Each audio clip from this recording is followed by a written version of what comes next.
네, 오늘 우리에게 주신 하나님 말씀 보도록 하겠습니다. 고린도전서 1장 18절에서 25절까지의 말씀.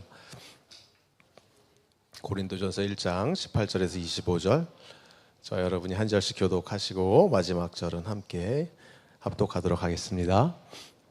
십자가의 말씀이 멸망할 자들에게는 어리석은 것이지만 구원을 받는 사람인 우리에게는 하나님의 능력입니다.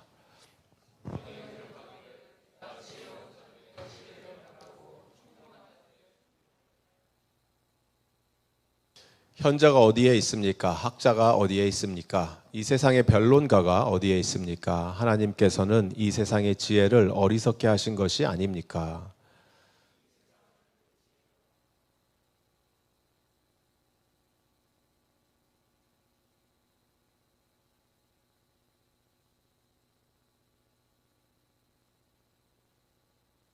유대 사람은 기적을 요구하고 그리스 사람은 지혜를 찾으나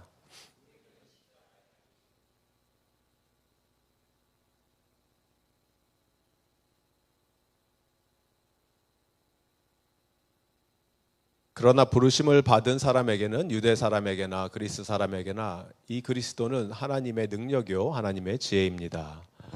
하나님의 어리석음이 사람의 지혜보다 더 지혜롭고 하나님의 약함이 사람의 강함보다 더 강합니다. 아멘. 네, 기도하겠습니다.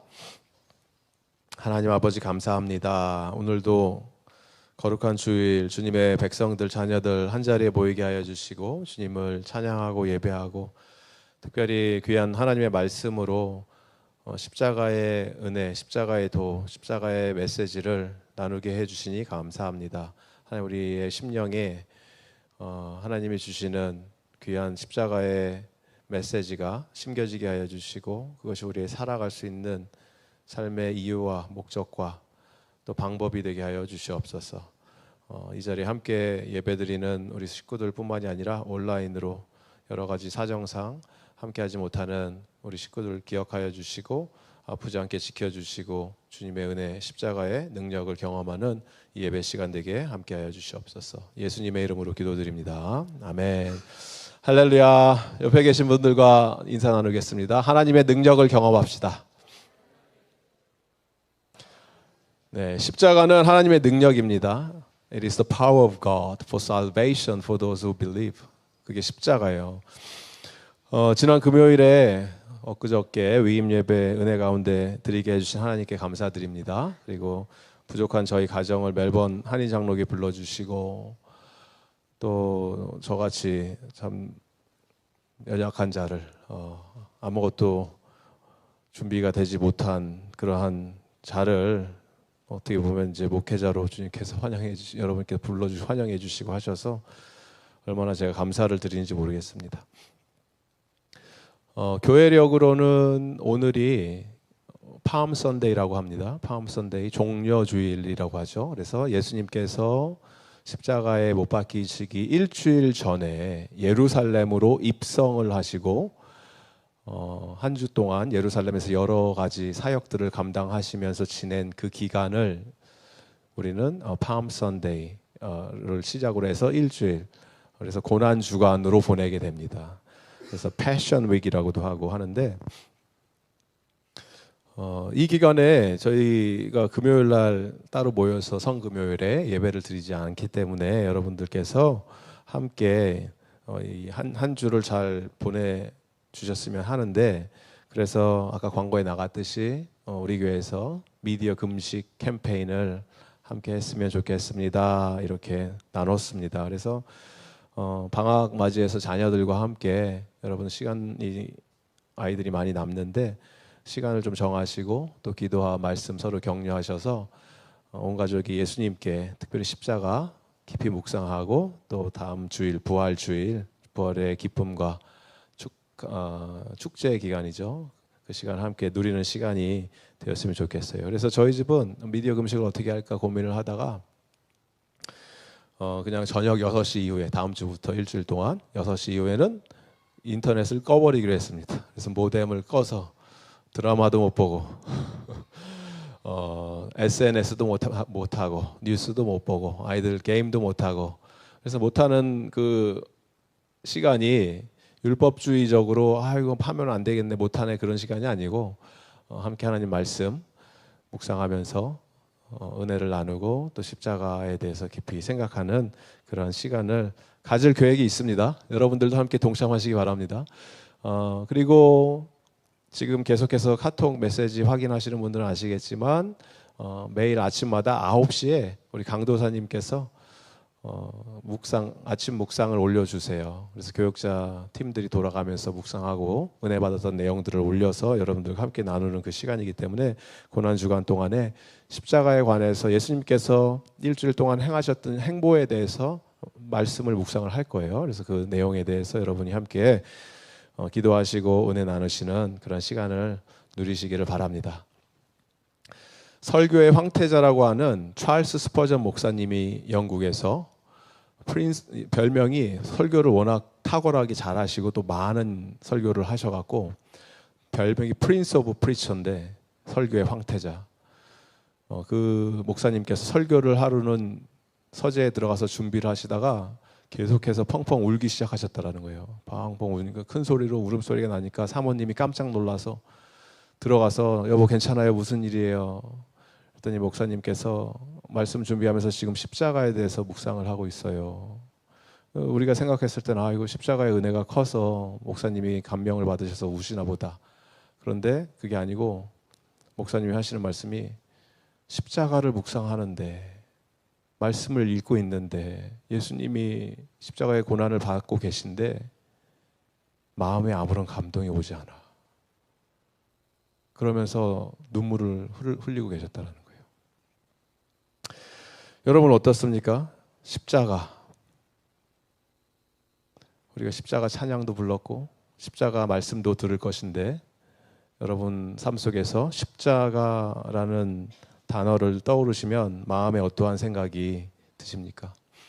저도 지난 한 주간 말씀을 묵상하면서 십자가에 대한 설교를 준비하는데 눈물이 흘러내렸습니다. 근데 제가 흘린 눈물은 스퍼전 목사님처럼 감동이 없어서 답답해서 흘린 눈물이 아니고 다시 한번 나 같은 죄인, 말도 안 되는 하나님의 은혜를, 용서를, 사랑을 받은 그 사랑의 은혜와 무게에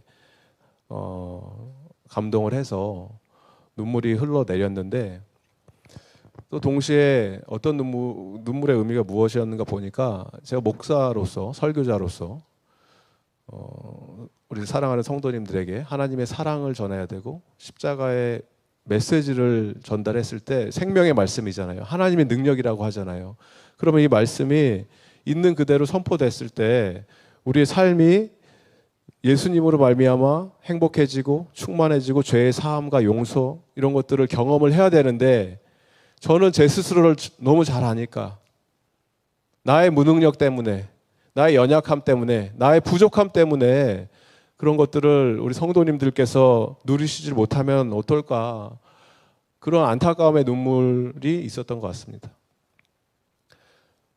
그런데 오늘 말씀을 읽다 보니까 18절의 말씀에 이렇게 선포를 하고 있죠.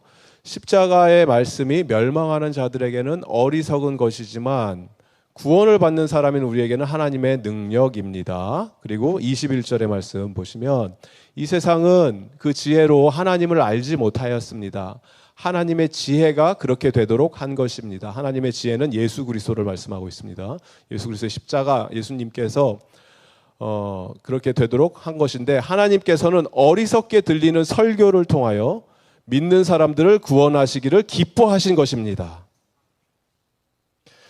이 말씀에 제가 큰 위로를 받았습니다. 어리석게 들리는 설교라 하더라도 예전 성경에는 어떻게 표현이 됐냐면 이 어리석게 들리는 설교라는 단어를 전도에 미련한 것으로 하나님께서 구원하기로 작정하시고 택하신 백성을 구원하신다라는 말씀이에요. 할렐루야.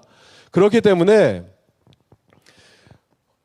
하나님 말씀이 있는 그대로 온전히 선포가 되고 전달이 되면 그것은 설교자인 제가 고민하고 제가 안타까워하고 제가 아쉬워할 일이 아니고 성령 하나님께서 마음에 감동을 주신 여러 성도님들 한 분 한 분 하나님께서 인도하시고 이끄시고 그 가운데 하나님의 말씀이 들리게 해주시고 믿어지게 하여 주시고 말씀에 반응케 해주셔서 예수 그리스도의 십자가를 내 삶의 이유가 되게 하여 주시고 목적이 되게 하여 주시고 예수님과 함께 동행하기로 작정하는 그 분들을 불러주시기 때문에 이제는 담대하게 하나님의 말씀을 선포할 수 있다.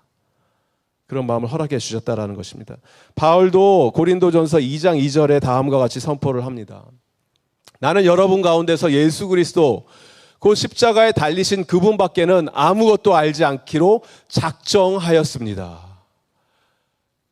아무것도 내가 알지 않기로 마음속에 작정을 하였다. 이렇게 선포를 하죠. 십자가만 알기로. 여기서 바울이 말씀하고 있는 이 십자가의 의미가 무엇인지 좀 더 깊숙이 내용을 살펴보기 원하는데 우리에게 너무 익숙하잖아요. 십자가 지금 뒤에도 십자가가 서 있고 목걸이로 만들어서 메고 다니고 집에도 여기저기 붙여 있죠. 성도님들 신방 가면 십자가 있으신 그런 집들이 많은데 왜 그렇습니까? 십자가가 기독교의 상징이잖아요. 그런데 이 십자가는 만약에 1세기에 살던 로마 사람들이 이런 모습을 본다면 십자가가 여기저기 서 있고 십자가 목걸이를 하고 다니고 집집마다 십자가가 있는 걸 보면 기절을 할 겁니다. 왜 그렇습니까? 십자가는 흉한 거기 때문에 흉물이에요. 십자가는 끔찍한 거예요. 십자가는 피해야 되는 거예요. 십자가는 쳐다도 보기 싫은 거예요. 그들에게 있어서는. 왜냐? 최악의 사형수들이 다른 사형 방법으로는 이 사람을 죽이기가 너무 아까워서 가장 극심한 고통 가운데 최대한의 아픔을 주면서 천천히 죽이는 아주 끔찍한 형벌의 도구였기 때문에 십자가를 그 누구도 원하지 않았다라는 거예요. 그래서 로마 시민들에게는 십자형을 내리지 않았습니다. 십자형을 받는 대상들은 노예라던가 아니면 로마의 큰 반역죄를 이룬 정치 사범들이라던가 적군들을 대상으로 십자형을 했던 것이지 로마인들에게는 십자형을 내리지 않았어요. 그 정도로 잔인한 형이었기 때문에. 그래서 이 십자가라는 것이 우리 인류 역사에 기독교 상징으로 쓰이기 시작했던 것은 312년에 로마의 황제 콘스탄틴이 기독교인들을 그 전에 있었던 황제들이 아무리 죽이고 박해를 하고 화형을 시키고 십자가에 죽이고 해도 사라지질 않는 거예요. 계속해서 순교자의 피가 교회의 씨앗이 돼서 교회가 계속 늘어나니까 로마 황제였던 콘스탄틴이 이러면 안 되겠다. 내가 차라리 크리스천이 되는 게 낫겠다. 그래서 개종을 하게 되죠. 역사학자들은 분분하죠. 실제로 예수님을 경험하고 만나서 회개하고 그리스도인이 됐다라는 사람도 있고 어떤 자들은 아니다. 정치적으로 그냥 그게 더 유리하니까 이렇던 저랬던 로마가 국교가 크리스천이 됐다. 그래서 생긴 종교가 로마 카톨릭 처치라는 거죠. 로마 캐톨릭 처치가 처음부터 있었던 거라고 로마 교회 다니시는 분들, 성당 다니시는 분들은 주장을 하시지만 사실 그게 국교로 된 것은 AD 312년 4th century에 그때부터 로마에서 공식으로 인정을 해줬다라는 거죠. 그들의 종교로서. 병사들에게 십자가를 그려라. 방패. 그리고 저 악한 사탄의 무리를 쳐 부셔라. 그래서 이런 전통이 십자군 전쟁까지도 이어지죠. 크루세이드 하면 십자가의 모양을 가지고 하는 것들. 여러 예술 작품에서도 십자가를 아름다운 모습으로 표현을 하고 했다라는 거예요. 하지만 지금 고린도 전서에서 바울이 성도들에게 나는 예수님의 십자가만을 선포합니다 라고 이야기할 때 고린도 성도들이 받았던 느낌과 충격은 우리가 이해하는 십자가하고는 개념이 많이 다르죠. 왜냐하면 말씀에도 있겠지만 유대인들은 기적을 요구하고 헬라인들은 그리스 사람들은 지혜를 쫓던 사람들. 우리식으로 표현하면 유대인들은 힘과 권력, 기적, 와 기적이 일어난다. 그것은 파워를 얘기하는 거죠. 그리고 반면에 그리스 사람들에게는 지혜를 쫓는다는 것은 학력, 스펙, 우리가 좋아하는 그런 것들, 이 세상에서 인정받는 것들, 힘과 권력, 높은 스펙, 그런 것들을 쫓는 게 이 세상의 풍조라는 것이죠. 그런 것이 그들에게 영향을 줄 수 있다고 믿었고, 사람들이 그런 힘이 있는 자들, 기적을 베푸는 자들, 높은 학력이 있는 사람들의 말을 듣고 따라온다라는 거예요. 근데 바울은 선포를 합니다. 나는 오직 예수 그리스도의 십자가만 알기로 결정을 했고 오직 그것만을 선포하기로 했다. 왜냐하면 구원에 이르게 하는 능력과 힘은 다른 것에서 오는 것이 아니고 오직 예수 그리스도의 십자가뿐이다를 자기가 경험했기 때문에,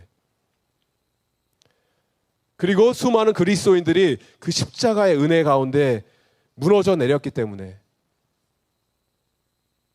바울이 나는 예수님의 십자가만을 전합니다 라고 선포를 합니다. 바울에게 있어서 십자가는 뒤집어진 세상을 이야기하고 있어요. 저희 여러분, 우리의 인생이 예수님을 만나고 난 이후, 십자가를 붙들고 난 이후 여러분은 이제는 완전히 뒤집어진 세상 가운데 살고 있습니까? Reversed order예요. 이 세상이 리버스 된 거예요. 세상은 여전히 성공하라고 이야기하고 있고, 세상은 여전히 부를 쌓으라고 이야기하고 있고, 세상은 여전히 명예를 쫓으라고 이야기하고 있을 때 십자가의 은혜를 경험하고 예수 그리스도의 제자가 된 사람들은 아니다. 이제 우리가 따르고 우리가 붙들고 우리가 살기 원하는 것은 그 세상의 풍조와 조류 흐름에 따라서 흘러내려가는 생명 없는 나무 조각 같은 인생이 아니고, 아무리 험한 풍파와 도전이 오고 아픔이 오고 시련이 온다 하더라도 나에게 생명이 되는 오직 예수 그리스도의 십자가만 붙들겠습니다 라고 다짐하고 결심하고 세상의 흐름에 반대되는 길을 걷는 자들이 바로 그리스도인이라는 거예요. 여러분, 그런 세상에 살고 계십니까? 십자가를 그냥 감정적으로 받아들이지 마시기 바랍니다. 십자가 하면 눈물이 흘러지고, 저도 아까 전에 찬양하면서 십자가 내가 처음 볼 때에 눈물이 주르르 흘러내리는 하나님의 은혜가 너무 크기 때문에. 그런데 십자가를 그냥 감정적으로 내가 받아들이지 마시기 바랍니다. 왜냐하면 십자가는 역사적인 현실이었기 때문에,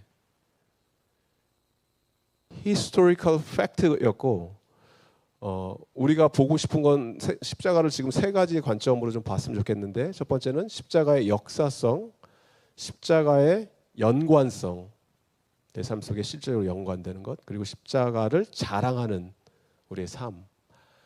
십자가의 역사성은 the historicity of the cross라고 얘기할 수 있겠죠. historicity는 히스토리가 아니고, historicity는 authentic, historical evidence를 연구해서 이게 정말 실제적으로 그런 역사성을 가지고 있다를 받아들이는 거예요. 그래서 십자가를 볼 때, 우리가 볼 때 그냥 어떤 종교 단체의 상징, 기독교의 상징, 과거에 있었던 2000년 전에 일어났던 일이 아니고, 말씀에서 십자가에 대해서 표현을 할 때 왜 이러한 관점으로 이렇게 십자가를 우리에게 전해주고 있을까를 공부해야 된다는 거예요. 그게 십자가의 역사성인데, 사복음서가 있죠. 마태, 마가, 누가, 요한 사복음서의 모든 저자들은 예수님께서 십자가에 달려서 돌아가시는 그 역사적인 사건을 기술하고 있는데, 보는 관점에 따라서 조금씩 다른 부분을 부각시킵니다. 예수님이 마지막에 십자가에서 돌아가시면서 하셨던 말씀이 있죠. 누가는 예수님께서 아버지, 나의 영혼을 아버지께 맡겨드립니다 라고 예수님께서 십자가에서 부르짖으시면서 마지막 숨을 거두셨다고 그렇게 기록을 하고 있고, 마태와 마가, 매튜 앤 마크에는 일로이 일로이 라마 사박사니 이렇게 기록을 해요. 무슨 말입니까? 나의 하나님, 왜 나를 버리셨나이까? 그게 마지막 예수 그리스도의 절규였다라는 거예요. 십자가 위에서. 그리고 요한은 It is finished. 다 이루었도다. 이렇게 기록을 하고 예수님이 숨을 거뒀다라고 기록이 되어 있습니다.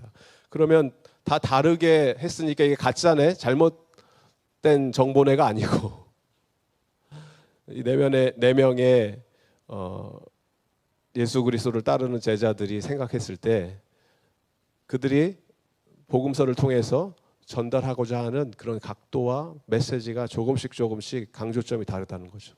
오히려 더 역사적인 사건이었다는 것을 우리에게 확증시켜주는 내용인데, 마태와 마가가 기록했던 나의 하나님 왜 나를 버리셨나이까? 라는 이 고백을 하고 돌아가셨다라고 기록을 할 때, 만약에 이 표현이 가짜로 허구로 예수 그리스도를 추종하는 추종자들이 나중에 지어내서 썼던 이야기라면 이것만큼 허접한 사기가 없다라는 거예요. 종교 지도자가 자기가 따르고 믿었던 신이 나를 버렸다, 나는 버림받은 존재다라고 하면서 죽었는데, 비참하게 십자가에서. 그런 종교를 누가 따릅니까? 이게 지어낸 이야기라면 이렇게 어리석게 스토리를 만들 수가 있겠습니까?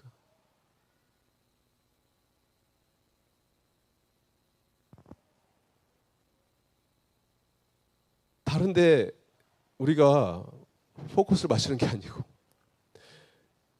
예수님께서 왜 나를 버리셨나이까?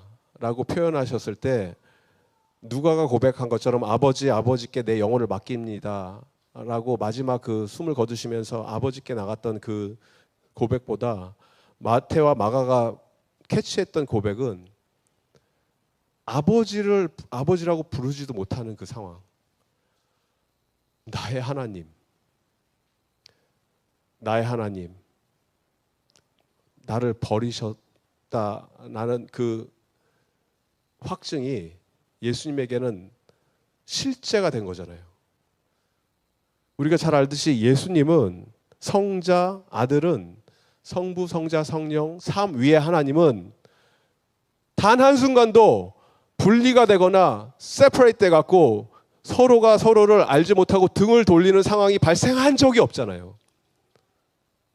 삼 위의 하나님은 영원토록 온전하시고 완벽하시고 함께 하시는 이분이, 우리 하나님이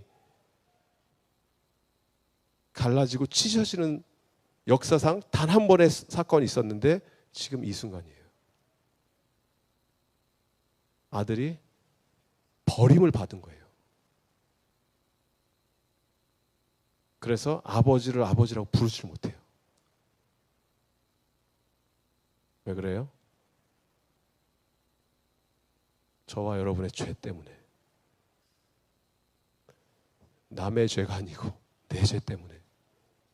내 죄가 예수님이 그 절규하는 그 순간 예수 그리스도의 온 몸을 덮고 있었기 때문에, 죄로 얼룩지고 물들은 그 예수 그리스도를 거룩하시고 존귀하시고 온전하시고 완벽하신 아버지께서는 받아들일 수가 없는 거예요. 죄덩어리가 돼서 피를 뚝뚝 흘리고 있는 그 예수 그리스도의 저주받은 모습을 하나님은 인정할 수가 없어요. 근데 그 자리에는 내가 매달려 있었어야 된다는 거죠.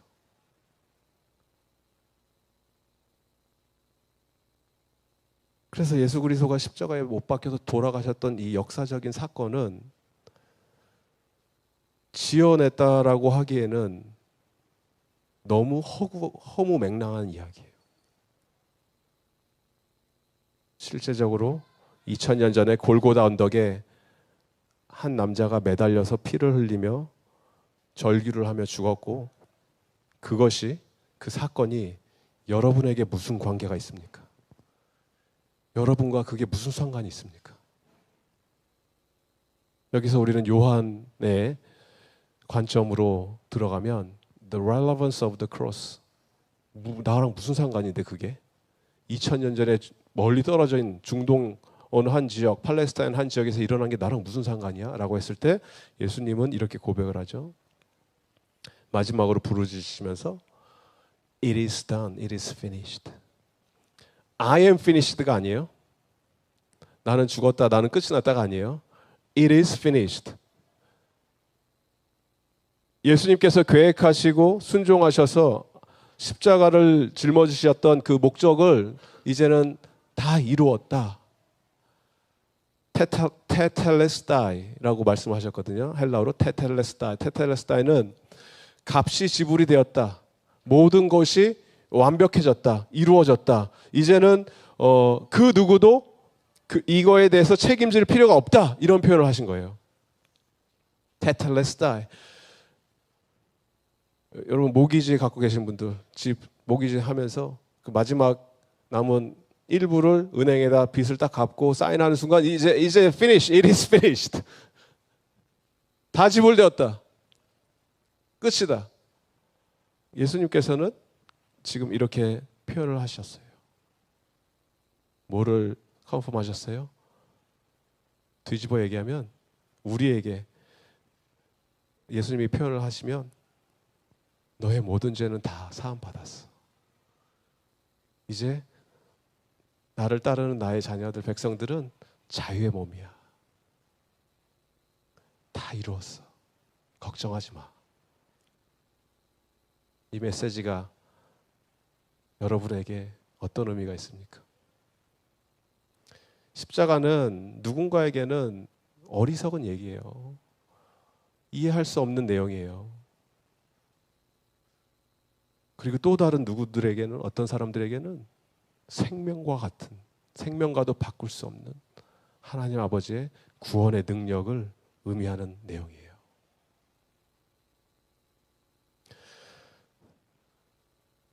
그래서 바울은 고린도에 있는 성도들에게 선포를 하죠. 우리가 이 땅을 살면서 고린도 교회 잘 아시지만 많은 은사를 받은 교회, 많은 것들을 주장하고 자랑하던 교회. 나는 이런 은사를 받았어. 나는 방언을 할 수 있어. 나는 병 고침의 은사가 있어. 나는 아폴로를 쫓아. 나는 게바를 따라. 스펙을 자랑하고 자신의 능력을 자랑하던 이 교회에 있는 성도들에게 바울은 선포를 하는 거예요. 무엇이 중요한데? 자랑할 게 그렇게 없어요. 새로 산 차 자랑하고, 새로 간 집, 좋은 집 자랑하고, 새로 산 옷 자랑하고, 이 세상의 것들 자랑할 게 그렇게 없습니까? 다 썩어 없어지는 것들 자랑하는 그 어리석은 인생, 허무하고 안타까운 인생이 아니고, 자랑하고 싶으면 이거 자랑하십시오 라고 바울이 이야기를 하죠. 31절에 1장 고린도전서 1장 31절에 바울이 이렇게 이야기를 해요. 30절과 31절, 31절도 있나요 혹시? 없나요? 없으면 30절 우리가 함께 읽겠습니다. 시작. 그러나 여러분은 하나님의 자녀로서 그리스도 안에 있습니다. 그는 우리에게 하나님으로부터 오는 지혜가 되시며 의와 거룩함과 구원이 되셨습니다. 31절 제가 읽어드릴게요. 그것은 성경에 기록되어 있는 바 누구든지 자랑하려거든 주님을 자랑하라 한 대로 되게 하시려는 겁니다. 여러분 예수 그리스도를 자랑하시기 바랍니다. 왜냐하면 예수님을 우리가 자랑할 수 있는 것은 우리가 예수 안에 있을 때 예수님이 우리에게 무엇이 되었는가 하니까 하나님으로부터 오는 지혜가 예수 그리스도가 우리에게 어떤 자랑거리가 되냐면 의가 되셨고 거룩함이 되셨고 구원의 능력이 되셨다라는 것입니다. 할렐루야. 하나님의 지혜가 어떤 건지 설명을 하는 거예요.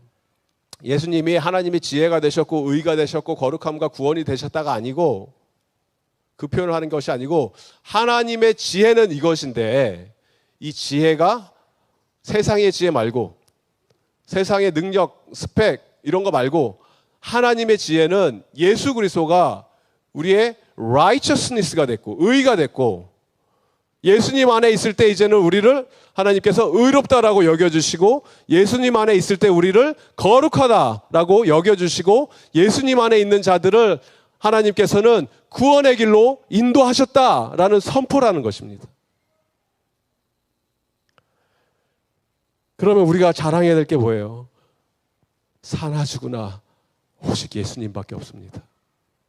나의 의가 되어주시고 거룩함이 되어주시고 내 구원의 이유가 되어주시는 예수님밖에 없습니다.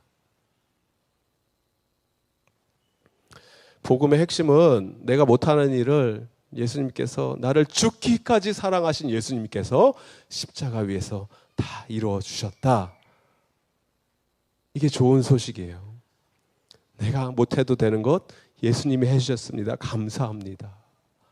그래서 우리는 이제 당당하게 선포할 수 있습니다. 지금도 악한 마귀는 우는 사자처럼 돌아다니면서 삼킬 자가 없나, 하나님으로부터 멀어지게 할 방법을 찾으면서 우리에게 접근해서 여전히 우리를 정죄합니다. 당신이 그러고도 어떻게 예수를 믿는다고 이야기할 수 있습니까? 당신이 그러고도 어떻게 하나님의 자녀라고 그렇게 뻔뻔하게 교회 생활을 하냐?